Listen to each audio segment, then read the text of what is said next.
why our friendship should be based on skin color? Look, the thing is, of course, people should not determine who their friends are based on skin color or who they are, male or female, gay, straight, other, anybody. Like, you should be friends with people because you have similar interests, or your kids go to school together or something like that. You should not be basing your friendship with somebody off something as silly as skin color. But what you miss out on not being from America is how deeply embedded racism is in our society. Now, I can't personally tell you the first time I saw a black person. Like, it was probably in the hospital room when I was born. As likely as not. Definitely in the first few days as one of the doctors or nurses, when I was in the hospital, in the 70s. But there are a lot of places in this country, often intentionally, where they have separated people with darker skin colors from the white folks.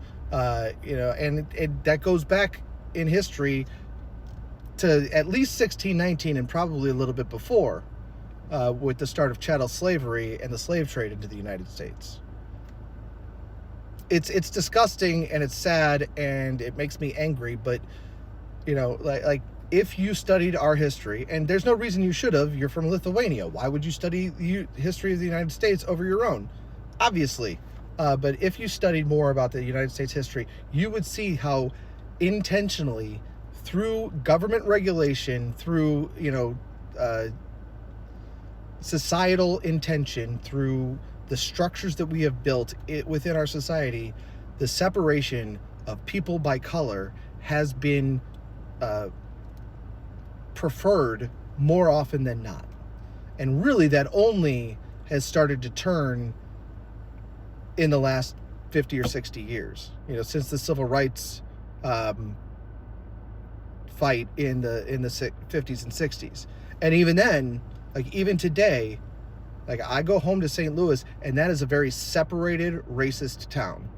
And it's not that, people who live in the suburbs or, have a problem with black people as much as that's the society, that's the way that society has been, and people grow up and they get used to it being that way, and so they expect it to be that way.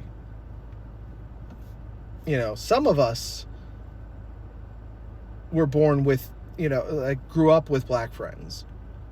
Like I remember Terrell and Lloyd and Tim and all those guys and Keisha and Erica and all the folks from kindergarten through high school, Danielle, Juanita, like I remember these folks my entire life. So but even still, I know that I have some internalized racism just because I'm a white man in America.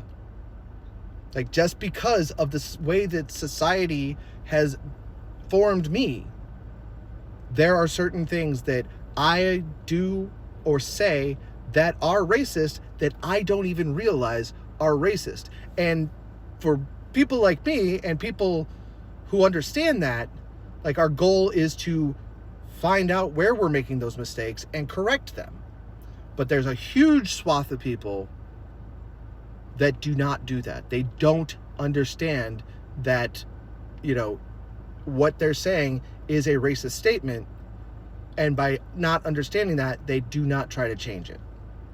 So that's why you see those videos of people saying, hey, if you're white and you want to be friends with me, say so in the comments, or whatever they're saying. So I know that doesn't fully explain it, but to fully explain it, you'd have to take several college level history courses on the United States, and specifically you'd have to take CRT courses, which are really like masters and law school level courses. They're not teaching that in kindergarten and first grade like some fools believe. But I hope I answered your question well enough. If you have any more, by all means, message me in the comments. I'll be happy to try and answer anything you've got. Have a nice day.